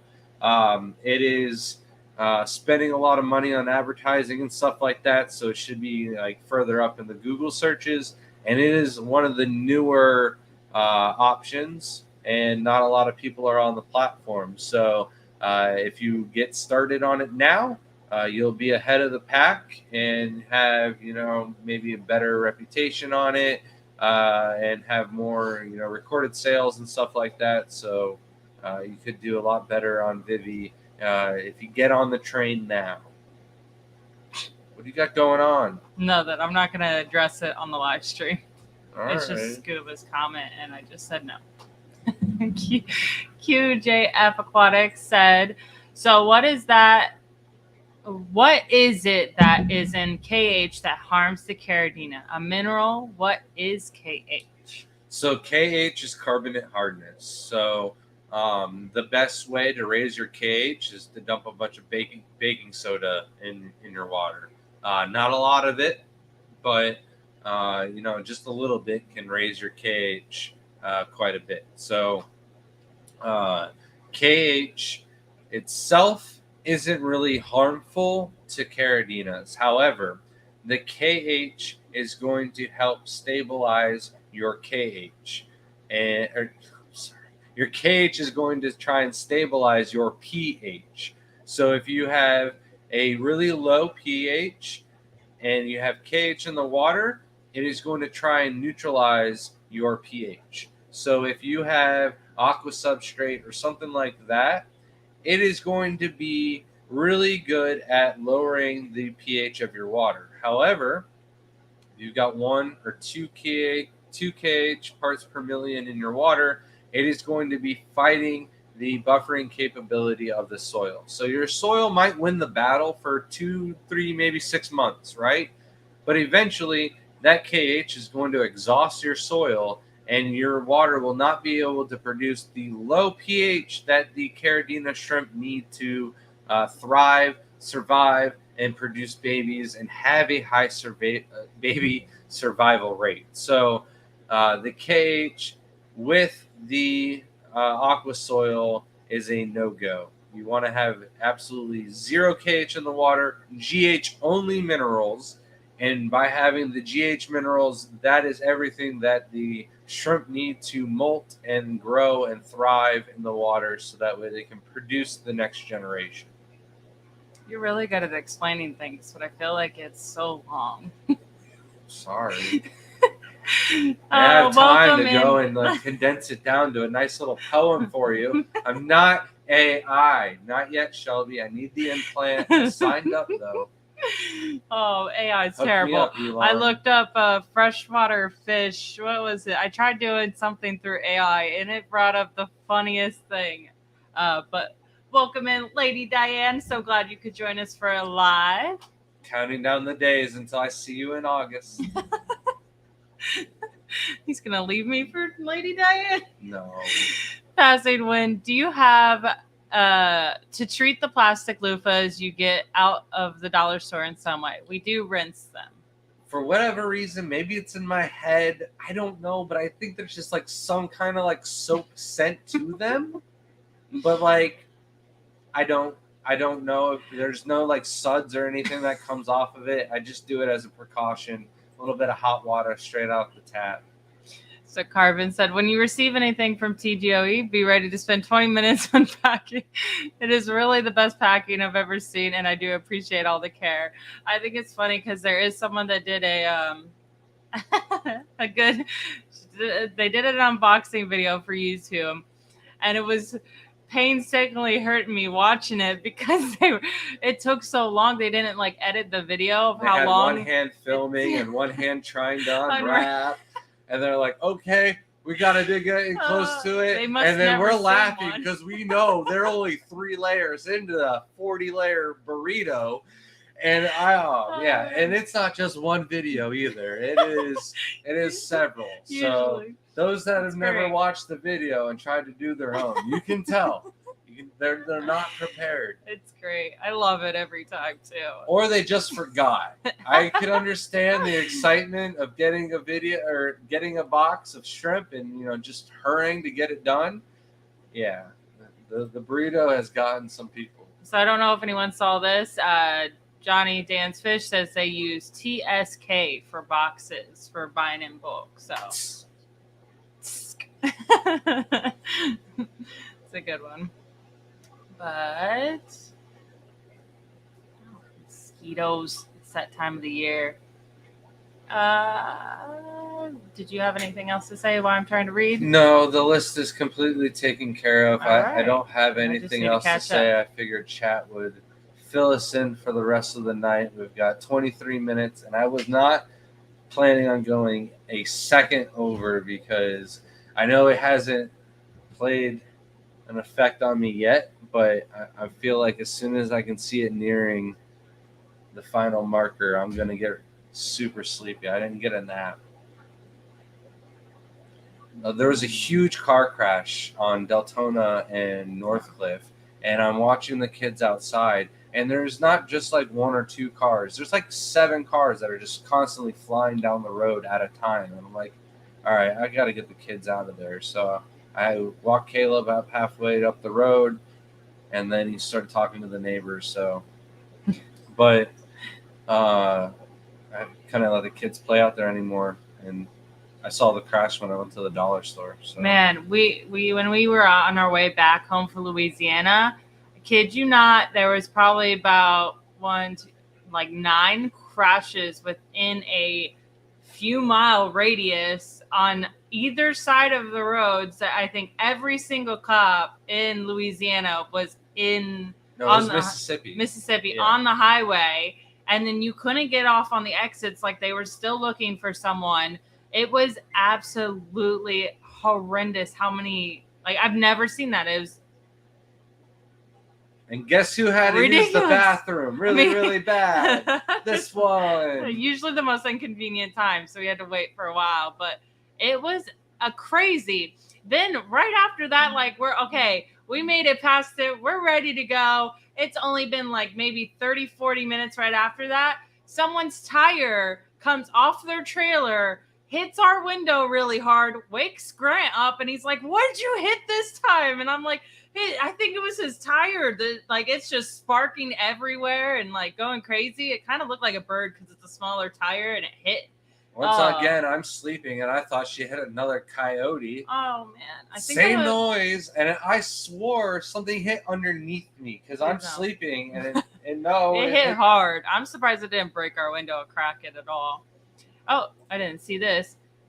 Fist said it's a $2 super chat. Says, how do you decide prices for shows online and shops? So normally, our show prices match up with our online prices. Sometimes we'll have better deals on things that we have like a lot of, like if we had a lot more red cherries, maybe. But most of the time it matches the same as on online prices. You're just saving like shipping costs. And then like you get your discounts if you're a member or wearing one of our t-shirts. Sorry, Eric. And prices overall, we generally go with what everyone else has been selling them for a long time. They'll drop value sometimes when a lot of people are selling them and not really looking for them anymore. But the prices have been about the same for quite some time. Kind of goes off what like importers imported them as, and then kind of sell them as a general and a decent price for them, or quality.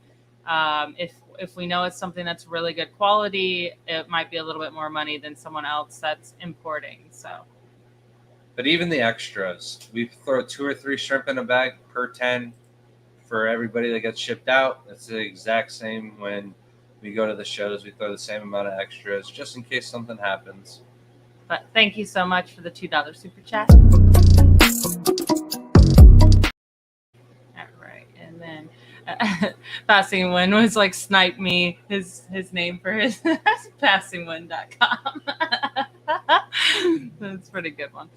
But anyways, and then Brandon was talking about how you do need to use dechlorinator if you buy distilled water. So.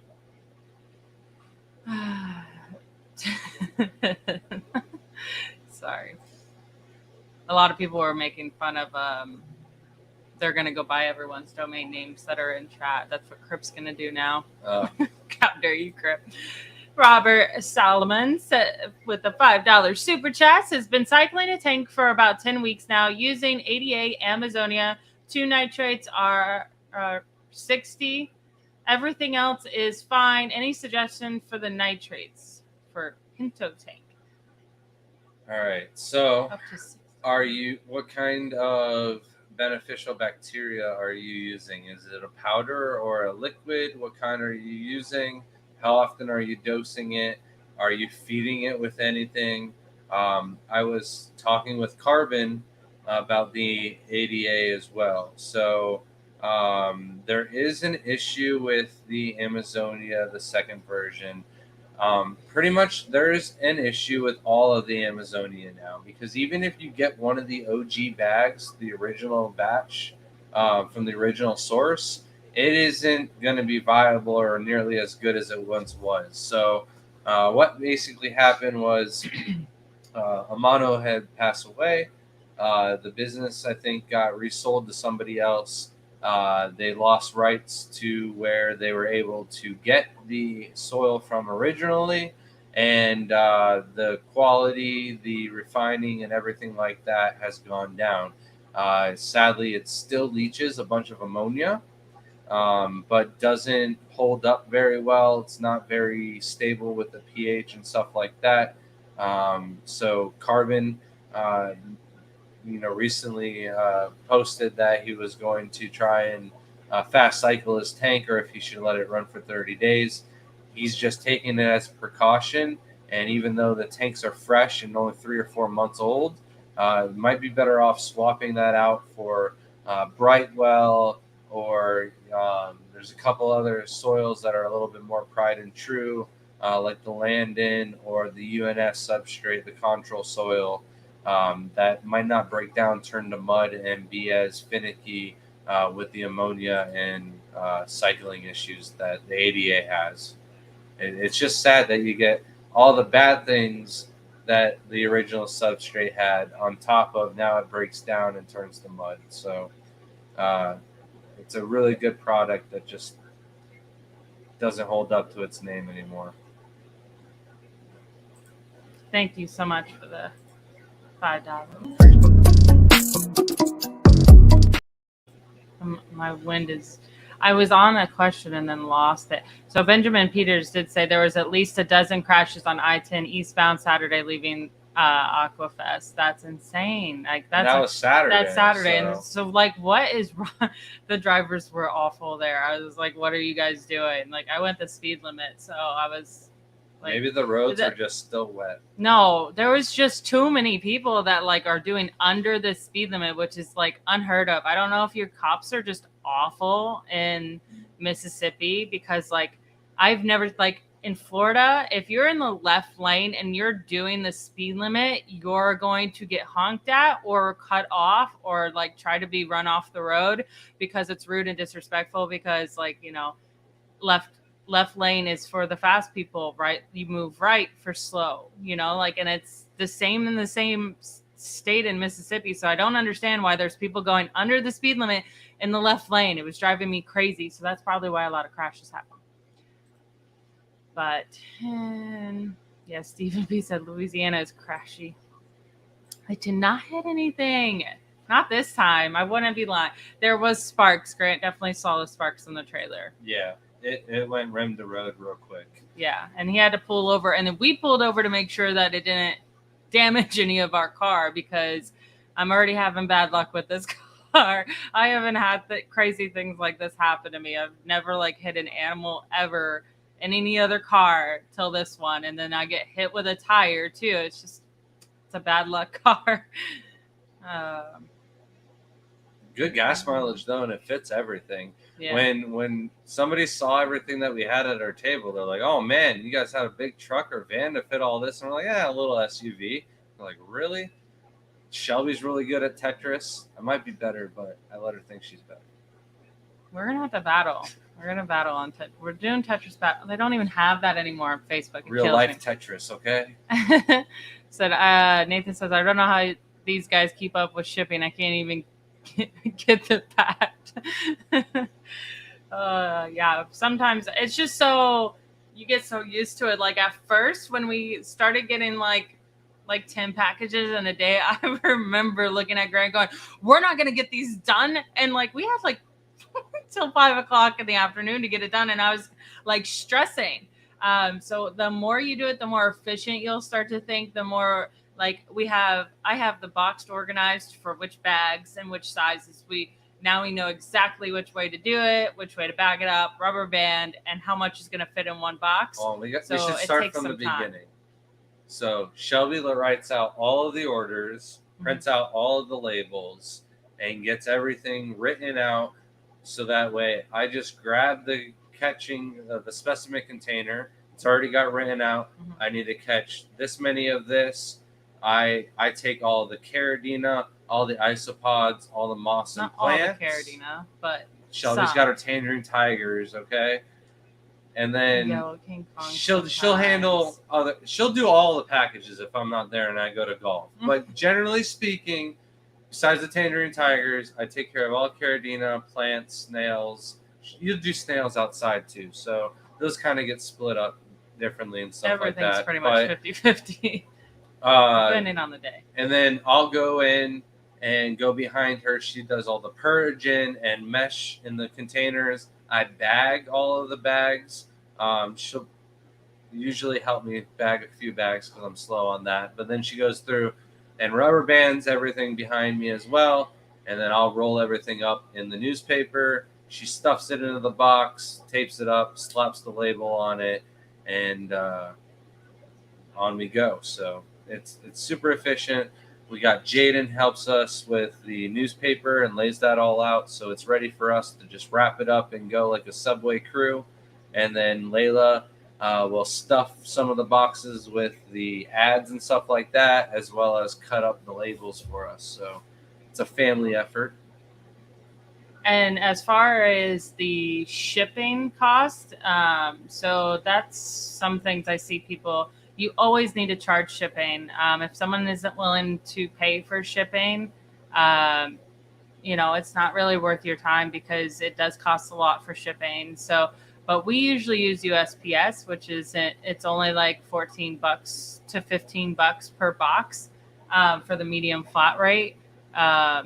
Just charge them what that is. Usually most people are really good about paying for shipping costs and then the product on top of it so that you're not losing money, especially as a hobbyist. You don't want to be losing any money.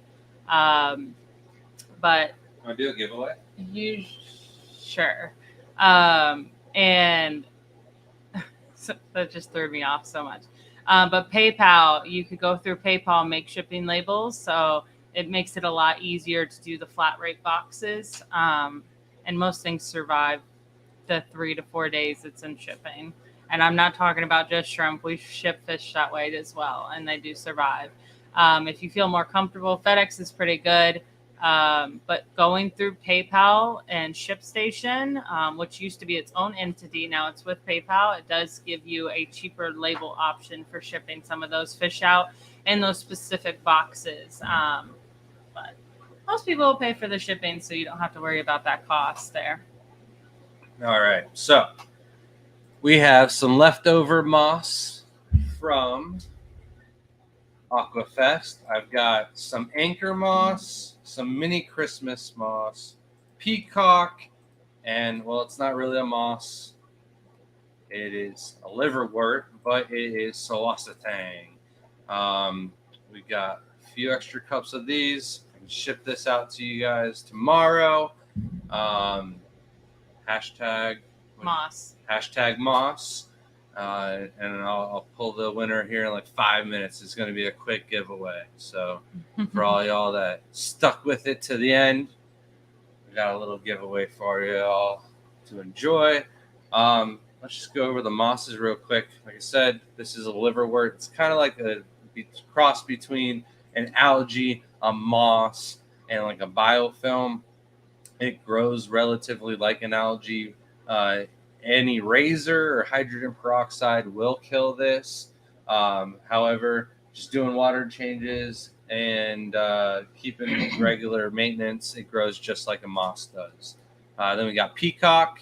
It's kind of like Christmas moss with like just not the fronds themselves, but like the structure of the moss just kind of curls off to the side just a little bit. But it looks super similar to Christmas moss, and in different conditions and stuff like that, you can't really tell the difference. So No hooker moss, sorry.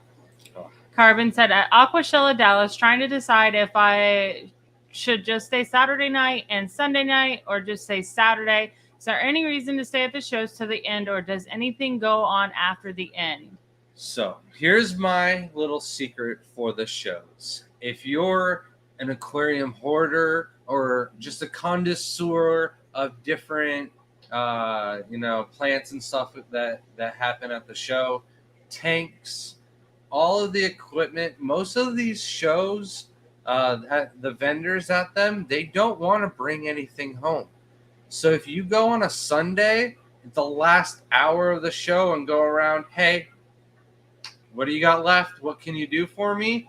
I'm going to give you a deal almost as good as wholesale. So this doesn't always work because I'm going to run out of the good stuff.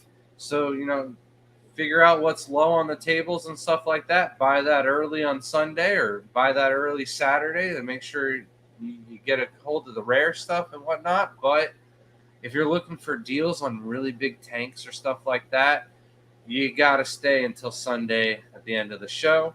And then not only that, there are the raffles and stuff like that.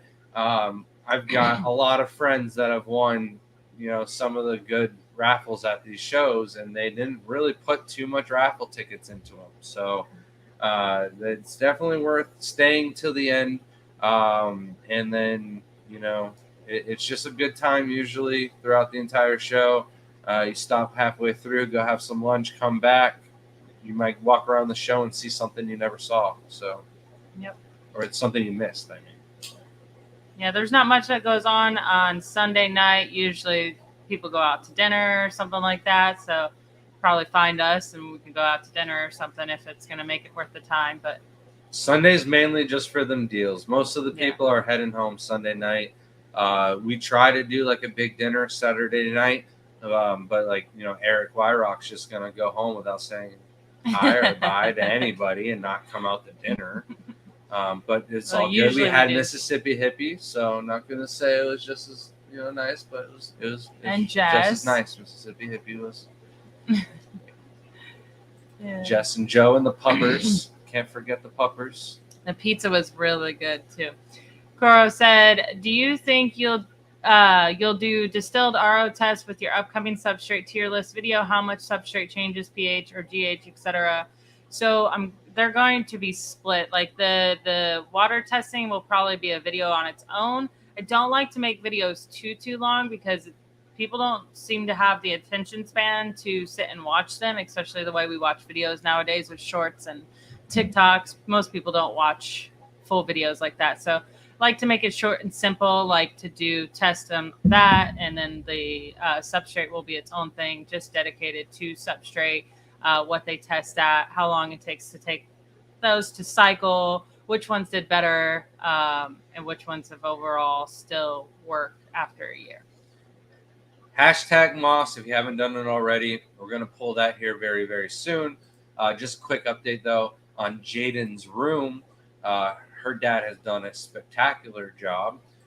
We will be making great ground on that room, get that done. I'll probably, once we get everything painted and start to put together the tanks, we'll probably do a video on that room and what we've got going on in there.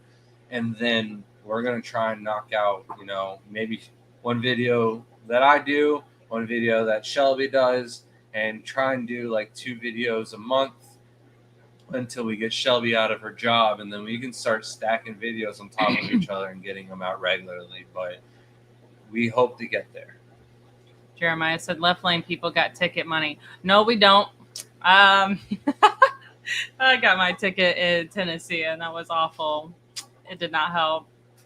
I just like to drive faster. Yeah. I want to get home. Texans are actually the worst drivers in general. It doesn't matter if it's raining. We've almost got hit several times in Texas, and their roads are terrible. And it's not just their fault. It's definitely like the no taxes, and they never fix the road fault as well. So, what did you say? What were you gonna say? I don't know. I'm good. Sibley said, I don't know if you covered it, but how many shrimp should you have before selling off? Hundreds, thousands? How many should you keep left over for breeding population? So what I personally do is out of 30 babies, I try to keep 5 of them left over to breed on. You can start selling babies off of the first generation if you want to. It's not really going to be an issue. I would like to keep the very first batch of babies for myself, so that way if anything did happen with the adults, but as soon as you hit the second generation, I would start selling, and then you can just limit how much shrimp you sell from there. So that way, if you have an issue with overselling, then maybe it's time to set up another tank and then let one really breed out, and then you sell out of one tank while you let the other one breed out. So it's really up to you. QJF Aquatics said, okay, so if you start with RO water and just add calcium to the proper TDS, would that work? Because it has to be a cheaper option than a remineralizer salt. It's too expensive. So really, it's not that expensive. We have 390 aquariums, and out of that, maybe 350 of them use remineralizer, and that's including our 55-gallon tanks, our larger tanks, get remineralized. And we spend $150 on a tub every 3 months. So if you're not breeding out and selling enough shrimp to make up those costs, then you're doing something wrong, or you're not using the right salts. If you're using those salts, they're the most bang for your buck that I've found. I don't know of any type of other calcium to use other than your tap water, and that's only if you have perfect tap water. And I don't know anybody that does for Caridina. For Neos, though, it's definitely 90% of the population in the United States probably has good enough water right out of the tap.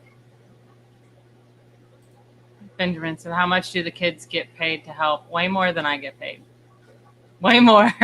They get so many video games, and Jaden has a monthly Fortnite subscription. Layla gets anything she wants when we go to the store. So hard to say no to her. Week one. But yeah, they definitely get so much stuff. But it's like a chore. It's instilling them to understand that not everything is for free and that you do have to work. I do fully believe that you need to teach your children that life is not all fun and games. You will have to work and do it. Obviously, they don't do it very often. It's once a week that they help us out. So it's not like an everyday chore for them. I forgot the most important thing. Then they walk the boxes into the post office. So the post office workers, they love doing that kids. because every now and then they get candy from the post office and stuff like that. So they enjoy it. Oh, look at that. Mississippi Hippie Fishies. Welcome to the TGOE team. And we got guppies from Mississippi Hippie. Yeah. We didn't get shrimp, but we got Forgot guppies. about my guppies. Did you I take care got of those? them. Don't worry. They are so beautiful. Thank you so much, Mississippi Hippie. It was a pleasure hanging out with you this weekend. So lovely. And thank you so much for becoming a member. And here is The best part was video. when you told Eric to shut up. It was perfect.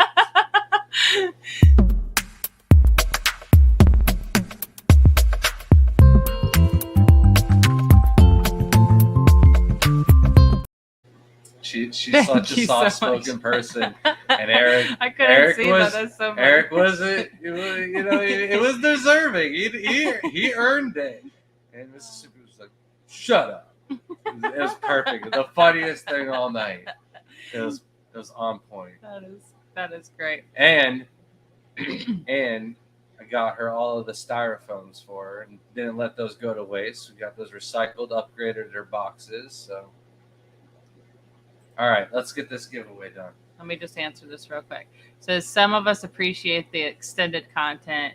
Yes. So I do want to make sure that it is enough information in just the videos. That's why I do a shorter one of a smaller topic. So it's enough information that it's covering that specific topic, and then do another one. Sometimes they do drag on a little too much. But let's do that giveaway. Hashtag Moss, last chance. Where is it? No, not entire screen. There it is. I'm so happy you're here, Let's though. go. 50 entries. Go. It's perfect.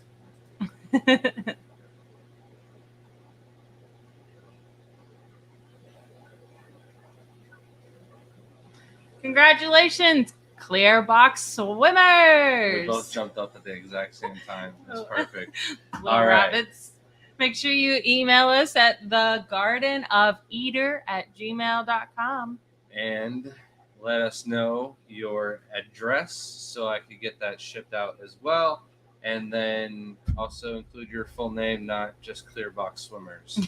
And then not only that, Mississippi Hippie, please email us with your address so we can send you your sticker. The sticker will also include a 10% off code to our website, tgoeshrimp.com. So for any of you that were thinking about becoming a member, you do get a little bit of a benefit. And we are approaching that 1 year mark on some of our memberships, and they will be getting a special little extra something. So I think we've got another month. But anything else? Any final words? Oh.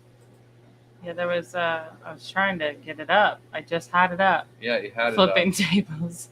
Yeah, and then I clicked off of it. Did someone say Moss? Bob Moss nanotins. That's funny. That would have been funny if you won. I hope this person was in the States too.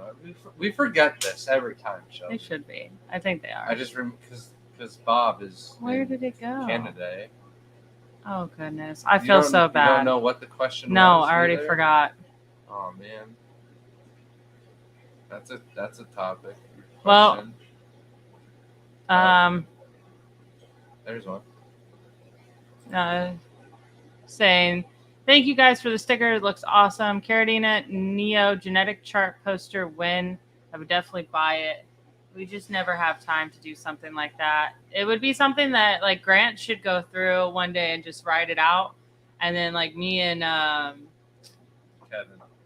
Kevin, and we also have Sam Scales. We could all work on like drawing out the shrimps and get that going and design it. So we'll work on it. It's been something we want to do. It's just that's I gotta like the get back burner project. I gotta get all the stands done, and then 500 tanks in the house, and then you guys are gonna get so much content. You're gonna be sick of hearing my voice and seeing my face. I promise you. So something about Chicago. That's what it was. When are you going to be in the Chicago area next? There is no Aquashella in Chicago this year, so unless I do like want to go to the Greater Chicago Aquarium swap meet or one. There's a big one Maybe. or something like that I would like to join and go to. So that isn't a possibility. So And Lady Diane said you aren't coming to St. Louis, Shelby.